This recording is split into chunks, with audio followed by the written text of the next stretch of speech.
चलिए स्वागत है आपका फिर से, जहां पर मैं तीसरा पार्ट लेकर आया हूं इसी वीडियो का। और इसी सीक्वेंस में, उसी सीरीज में मैं लेकर चल रहा हूं आपके लिए काफ़ी इंपॉर्टेंट क्वेश्चंस।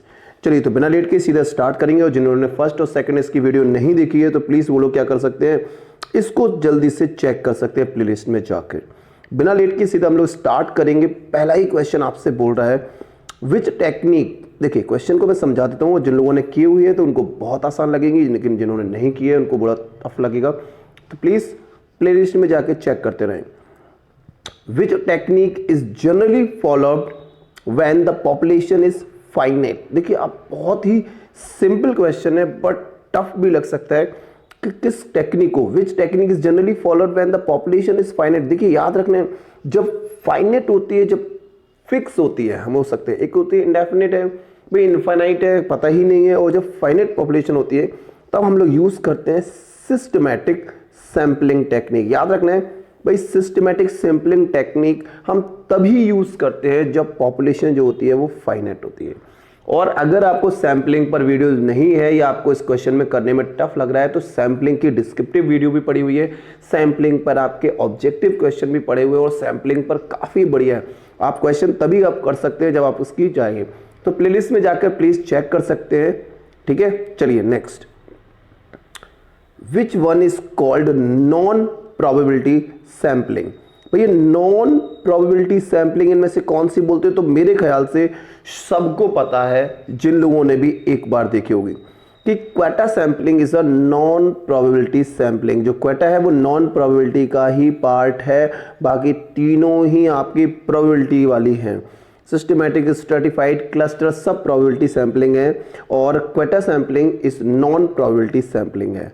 और भाई काफ़ी लोगों को प्रॉब्लम हो रही होगी, तो जिनको प्रॉब्लम हो रही है प्लीज़ सैंपलिंग की वीडियो एक बार देख लीजिए, तो शायद ये क्वेश्चन दूर हो जाएंगे। ओके, चलिए नेक्स्ट समझते हैं आपको। The dash scale measurement has natural zero.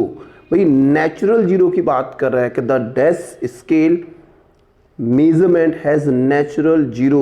Natural zero आपको याद रखना है भाई साहब, जो रेशियो वाला स्केल होता है, याद रख लीजिए, रेशियो स्केल जिसे हम लोग बोलते हैं, इसमें होता है नेचुरल जीरो। याद रखिए भैया, नेचुरल जीरो जब भी वर्ड आए, ये नेचुरल जीरो वर्ड याद रखना है, ये आपका रेशियो के केसेस में होता है। तो द स्केल आप रेशियो स्केल होता है, measurement has natural zero. Okay, next. Cluster sampling, stratified sampling and systematic sampling are the type of. अभी थोड़ी देर पहले ही आपको बता चुका हूं कि वीडियो आप चेक कीजिए। ओके, नहीं पता है तो कोई दिक्कत नहीं, एमसीक्यूज को आपको रट लीजिए, ऐसे ही क्वेश्चन बनते हैं। क्लस्टर सैंपलिंग, स्ट्रेटिफाइड सैंपलिंग और सिस्टमैटिक सैंपलिंग, ये तीनों ही रैंडम सैंपलिंग के एग्जाम्पल हैं। ओके, ये तीनों ही आपके रैंडम सैंपलिंग के एग्जाम्पल है, क्लस्टर, स्ट्रेटिफाइड, सिस्टमैटिक। तो आप जब एक बार, उसका चार्ट बना हुआ है वहां पर, आप चाहो तो उसको एक बार देख सकते हो, उसी चार्ट से आप ये सारे क्वेश्चन कर सकते हो। Okay, next. A complete list of all the sampling unit is called, a complete list of all sampling unit is called। याद रखना है, ऐसी लिस्ट जहां पर सारी सैंपलिंग यूनिट की हम स्टडी कर सकते हैं या फिर देख सकते हैं, उसको ही बोला जाता है सैंपलिंग फ्रेम। तो सैंपलिंग फ्रेम क्या होती है? एक कंप्लीट लिस्ट होती है ऑल सैंपलिंग यूनिट्स की। ओके, तो ये चीज थोड़ा सा ध्यान रखिए। तो सैंपलिंग लिस्ट, जो कंप्लीट लिस्ट होती है ऑल सैंपलिंग यूनिट्स की, उसको सैंपल फ्रेम बोला जाता है।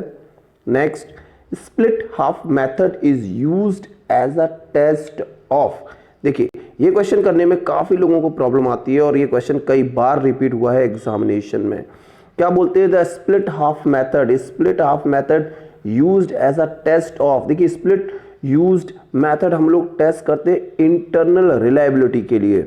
ये क्वेश्चन कई बार एग्जाम में पूछा गया है और इस क्वेश्चन को कई बार प्रॉब्लम हो जाता है। Split half method is used to a test of internal reliability test में यूज होता है। तो ये थोड़ा सा ध्यान रखने की चीज है, इंटरनल रिलायबिलिटी टेस्ट में हम लोग हाफ स्प्लिट मेथड यूज करते हैं। What is sampling unit? Sampling unit क्या है? तो एक पॉपुलेशन होती है? बिल्कुल नहीं होती है भाई। तो आपसे पूछे what is sampling unit, sampling unit is a population, no. The method use to collect the sample, no भाई सैम्पलिंग यूनिट की बात कर रहा है। All the individual element of the total final together, no. The basic unit containing the element of a population to be sample. जब कोई बहुत बड़ी पॉपुलेशन में से हमें एक या दो चीज उठा लेते हैं उनको ही हम लोग बोलते हैं सैम्पलिंग यूनिट या फिर सैंपल। तो द बेसिक यूनिट याद रखना, the basic unit containing the element of a population to be sampled, उसको ही बोला जाता है। तो आंसर हो जाएगा इसका B. Which of the following is not a non random sampling method. अभी पहला क्वेश्चन जो था, पहला या मैं दूसरे की बात करता हूं, थोड़ी देर पहले पूछा गया था कि इनमें से कौन सा रैंडम सैंपलिंग का एग्जाम्पल है। अगर आपको रैंडम सैंपलिंग का एग्जाम्पल याद है तो आपको पता हुआ कि वही नॉन रैंडम सैंपलिंग का नहीं है। याद आ गया? Yes, B quota sampling is a random sampling का एग्जाम्पल है, तो ये नॉन रैंडम का एग्जाम्पल नहीं होगा। ओके, नेक्स्ट,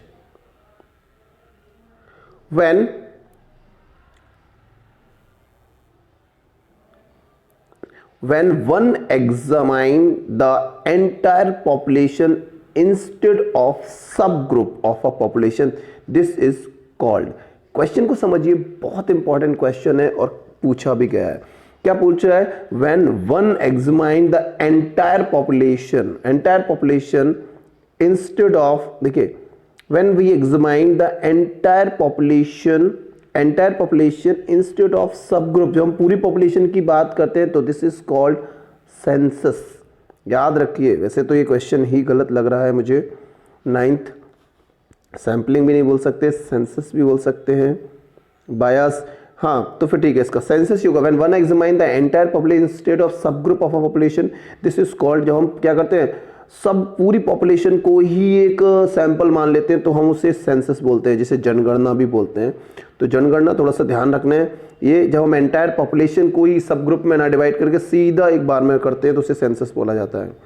नेक्स्ट पूछ रहा है, next dash, A dash is a subset of A dash. ठीक है, क्वेश्चन को थोड़ा सा घुमा दिया गया है और ऐसा भी बोल सकते हैं कि पर्टिकुलर सबसेट होता है किसी पर्टिकुलर चीज़ का, तो थोड़ा सा आपको अगर दिमाग लगाओगे तो बहुत इजीली हो जाता है। अगर मैं बात करूं, a sample is a subset of a population, अभी थोड़ी देर पहले पढ़ा कि पॉपुलेशन का ही सबसेट होता है सैंपल। क्लियर हुआ है? तो अ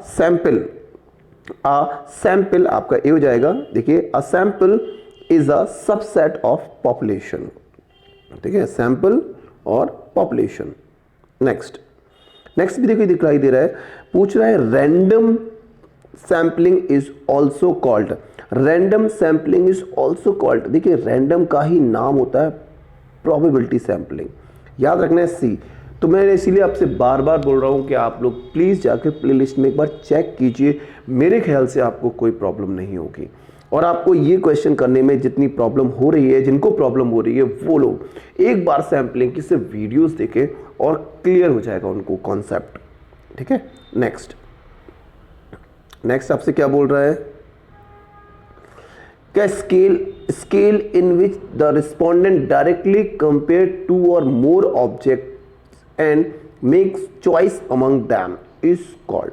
फिर समझिए, scale in which respondent directly compare two और more objects and make choice among them. जब भी ऐसी बात करते हैं, रिस्पोंडेंट डायरेक्टली कंपेयर कर रहा है, देखिए रिस्पोंडेंट डायरेक्टली कंपेयर कर रहा है, क्यों? क्योंकि उसको पता है ये होता है रैंकिंग में, रैंकिंग स्केल। जब हम पहले से ही क्या करते हैं, रैंकिंग में बना देते हैं कि भाई ये first rank, second rank, third rank, अब फर्स्ट वाले को आप लास्ट वाले से कंपेयर कर सकते हो। क्यों? क्योंकि हमने पहले ही उसे रैंकिंग ऑर्डर में लगा रखा है, हमने अरेंज कर रखा पहले से ही। तो जब कोई चीज रैंकिंग ऑर्डर में होता है तो वहां पर रिस्पोंडेंट डायरेक्टली कंपेयर कर सकता है टू को अपनी चॉइस के अकॉर्डिंग। जैसे किसी की अगर मैंने लगा दिया कि भाई जो फेल है वो सबसे पीछे लगेंगे और जो टॉप करे वो सबसे आगे लगे, तो हम कंपेयर करके उनके बारे में इंफॉर्मेशन दे सकते हैं। यही होता है हमारा रैंकिंग स्केल। नेक्स्ट, ये क्वेश्चन सबसे ज़्यादा इंपॉर्टेंट है, तो बेटा काफ़ी लोग बिना देखे बिना कुछ के इंपॉर्टेंट याद रखें। इंपॉर्टेंट क्वेश्चन है ये वाला, ठीक है, इंपॉर्टेंट क्वेश्चन है। पूछ क्या रहा है, if the population proportion equal to Z test. ठीक है, और जिन लोगों ने टेस्ट वाले में क्वेश्चन में दिक्कत होती है वो प्लीज़ वो लोग भी देख सकते हैं और इसकी भी वीडियो पड़ी हुई है। If the population proportion equal to Z test chi square X minus आपका X bar minus mu upon sigma upon under root N, then it is distributed. देखिए अब ये क्वेश्चन आपको अगर शायद मेरे ख्याल से करा हो, तो अगर आपको ये सिग्मा वर्ड दिखाई दे रहा हो तो ये जो सिग्मा होता है ये आपका होता है स्टैंडर्ड डेविएशन। और ये जब हम लोग करते हैं, जब भी जेड टेस्ट आपको थोड़ा सा मैं बता चुका हूँ, और अगर नहीं की हुई है तो please Z test, chi square test, आप एफ टेस्ट, एनोवा टेस्ट, सारे क्वेश्चन टेस्ट वाले भी मैंने एक तरफ कर रखे हैं, अलग अलग वीडियो बना रखी है। तो जब भी सैंपल साइज मोर देन 30 का होता है, सैंपल साइज जब मोर देन 30 का होता है, तब हम लोग ये वाला फॉर्मूला जेड टेस्ट यूज करते हैं। याद रखिए, क्या याद रखना है, क्या याद रखना है, एज अ स्टैंडर्ड नॉर्मल आपका क्या होगा, मोर देन 30, तब हम लोग जेड टेस्ट का यूज करते हैं। याद रखिए भाई साहब, इंपॉर्टेंट क्वेश्चन है, मैंने इसीलिए बोल रहा हूं आपसे। और please Z test, pre test, F test, chi square test, ये सारे टेस्ट की वीडियोस पड़ी हुई हैं। चलिए नेक्स्ट मैं बात कर रहा हूं द डिग्री ऑफ फ्रीडम। देखिए बहुत ही इंपॉर्टेंट क्वेश्चन है, बहुत ही ज़्यादा इंपॉर्टेंट क्वेश्चन है, और इस पर भी वीडियो है, आप चाहोगे तो हर चीज़ पर वीडियो है चैनल पर। The degree of freedom for P आपका paired T test based on N pair of observation is. देखिए क्वेश्चन फिर से समझ लीजिए, क्वेश्चन क्या बोल रहा है, the degree of freedom for pair T test based on N pair of observation is हमेशा याद रखिए n-1। जितने भी आपके पेयर होंगे, अगर मान लीजिए आपके बोलता है कि 2 पेयर है, मान लीजिए एग्जांपल में पूछता है 2 पेयर आपको दे रखे, तो डिग्री ऑफ फ्रीडम कितनी होगी, तो 2-1 कर देना, तो ये हो जाएंगे डिग्री ऑफ फ्रीडम हमेशा होगी 1। जितने पेयर दिए हुए n पेयर दिए हैं तो n-1 कर लेना। आपसे पूछता है कि 100 पेयर आपके हैं, तो आपको क्या करना है, 100-1 कर देना, तो 99 डिग्री ऑफ फ्रीडम आ जाएंगी। ओके तो डिग्री ऑफ फ्रीडम याद रखना है भाई, जब भी डिग्री ऑफ फ्रीडम का क्वेश्चन आए तो जितने पेयर दिए हों, जो मान लीजिए n पेयर दिए हैं तो उसको -1 कर दीजिए, ये आ जाएंगे आपकी डिग्री ऑफ फ्रीडम। ओके चलिए नेक्स्ट आपसे पूछा है विच टेस्ट। देखिए फिर से याद रखिए, which test is the part of parametric test. तो भाई साहब ये वीडियो भी मैंने बना रखी है, पैरामेट्रिक, नॉन पैरामेट्रिक, और आप लोग प्लीज़, मैं इतने बार बोल रहा हूँ, आप लोग चैनल को चीज़ शेयर कीजिए, इन्फॉर्मेशन को ज़्यादा से ज़्यादा लोगों तक पहुँचाइए। हर किसी का selection BBA, MBA, PhD, MPhil हर जगह सिलेक्शन हो, मुझे कुछ नहीं चाहिए, बट मैं यही चाहता हूँ कि चैनल इतना ज़्यादा शेयर हो। जिस तरीके से मैं कर रहा हूँ उस तरीके से मुझे रिस्पॉन्स नहीं मिल रहा है ना, तो प्लीज़ इसको ज़्यादा से ज़्यादा लाइक करें, सब्सक्राइब करें, शेयर कराएं। चलिए, which test is the part of parametric test. आपको भाई पता होना चाहिए, T test, Z test, chi square test, ये सब टेस्ट किस में आते हैं। तो मेरे ख्याल से इसके लिए वीडियो देख लीजिए। ये यहाँ मैं पूछता हूँ which of test is the part of parametric test. Parametric test यहाँ पर सिर्फ एक ही दे रखा है, आपका जेड टेस्ट आपका सिर्फ पैरामेट्रिक है, बाकी सारे नॉन पैरामेट्रिक टेस्ट हैं, है ना। तो ये थोड़ा सा देख लीजिए जेड टेस्ट। चलिए, जो लोग बेटा चैनल पर नए हैं वो प्लीज़ सब्सक्राइब करें, शेयर करें, कुछ भी मत करें, बस शेयर करें वीडियो को, शेयर करें इन्फॉर्मेशन को, जिससे कि सभी का सिलेक्शन हो। चलिए, थैंक यू।